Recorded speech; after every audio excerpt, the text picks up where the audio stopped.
Hi friends, ఈరోజు egg dum biryani చేస్తున్నాం. Video అన్నది చూడండి.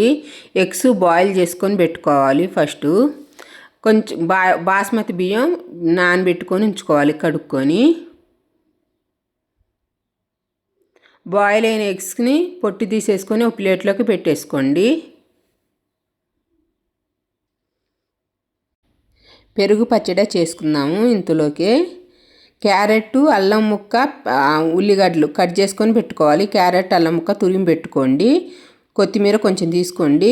పెరుగు ఒక దబరాలు వేసుకోవాలి. క్యారెట్, అల్లం ముక్క తురిమింది వేసుకోండి. ఉల్లిగడ్డలు వేసుకోండి. కొంచెం కొత్తిమీర కూడా వేసుకోవాలి.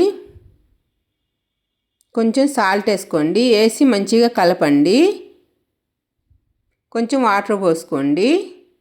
పెరుగు పచ్చడి అనేది రెడీ అయిందండి.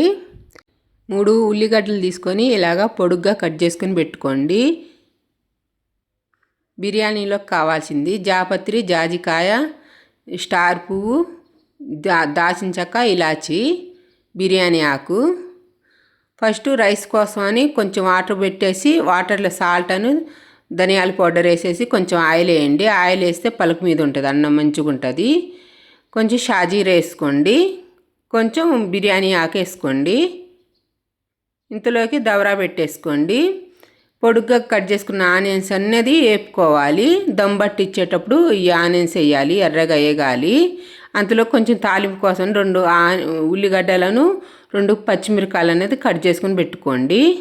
ఇలాగ రెడ్గా వేగినాక ఉల్లిగడ్డల్ని తీసేసుకోండి ఒక ప్లేట్లోకి. అదే ఆయిల్లోకి ఎగ్స్ వేయించుకోవాలి, వేపుకోవాలి. మంచిగా ఉంటుందండి తినటానికి.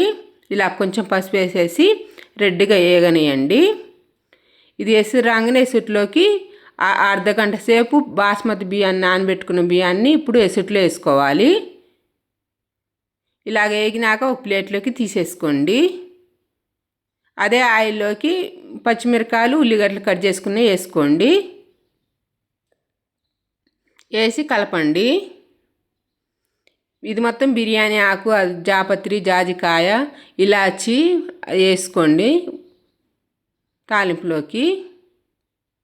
అల్లం వెల్లుల్లి పేస్ట్ వేయండి.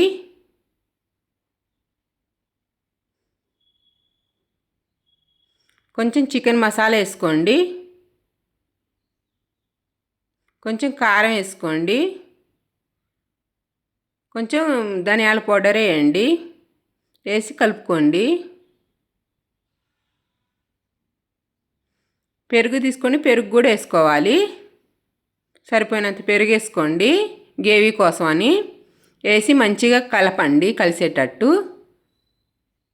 బాస్మతి బియ్యం అన్నది ఉడికిపోయిందండి. రైస్ అన్నది ఇలాగ ఉడకాలి, మంచిగా ఉంటుంది రైస్ అన్నది. పొడి పొడిగా 80% ఉడికితే చాలండి. ఇక ఇలా పట్టుకొని తుంచితే సగానికి రీగితే ఉడికినట్టే 80%. అప్పుడు దించేసుకోండి. జల్లిబుట్లు వేసుకోండి.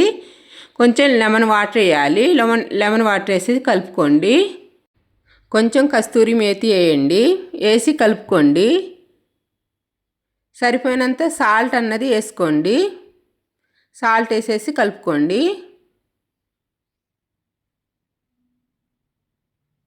బాయిల్ చేసుకున్న ఎగ్స్ అన్నది ఇప్పుడు వేసుకోండి ఆ గ్రేవీలోకి. వేసి కొద్దిసేపు ఉండనియండి. ఎగ్స్కి పట్టేటట్టు మంచిగా ఉడకాలి. మంచిగా ఉడికిన తర్వాతకి సగం ఎగ్స్ ఒక ప్లేట్లోకి గ్రేవీ సగం తీసేసుకోండి. రెడ్ ఆనియన్స్ అన్నది ఇప్పుడు వేసుకోవాలి. కొంచెం కొత్తిమీర వేసుకోండి. రైస్ ఉడికిన రైస్ అన్నది ఇప్పుడు వేసుకోండి. దమ్ పట్టియాలి. సగం రైస్ వేసేసి ఇప్పుడు అక్కడ ఎగ్స్ అన్నది తీసిన ఎగ్స్ ఇప్పుడు వేసుకోవాలి. ఆనియన్స్ వేసేసి ఇప్పుడు ఆ ఎగ్స్ అన్నది ఇప్పుడు వేసుకోండి. ఎగ్స్ కర్రీ మొత్తం మధ్యలోకి వేసి కొంచెం కొత్తిమీర, పుదీనా వేసుకోవాలి. కొంచెం నెయ్యి వేసుకోండి. నెయ్యి వేస్తే బాగుంటుందండి. రైస్ తినడానికి కూడా మంచిగా ఉంటుంది. పొడి పొడిగా ఉంటుంది, బాగుంటుంది. ఇలాగ రెండోసారి కూడా ఇలాగనే చేసుకోవాలి. కొత్తిమీర, ఆనియన్స్ మొత్తం వేసుకోండి. ఉల్లిగడ్డలు మొత్తం కొంచెం నెయ్యి వేసేసి దమ్ము పట్టియండి. ఇలా బరువు అన్నది పెట్టేస్తే మంచిగా ఉడికిపోయిద్దండి తొందరగా, ఆవిరి బయటికి వెళ్ళకుండా. దమ్ బిర్యానీ ఎగ్ దమ్ బిర్యానీ అన్నది రెడీ అయింది చూడండి. బాగుంటుందండి, ఒకసారి ట్రై చేయండి. పెరుగు పచ్చడితోని మంచిగా ఉంటుంది. ఎగ్ దమ్ బిర్యానీ రెడీ అయింది చూడండి. నచ్చితే లైక్ చేసి సబ్స్క్రైబ్ చేసుకోండి.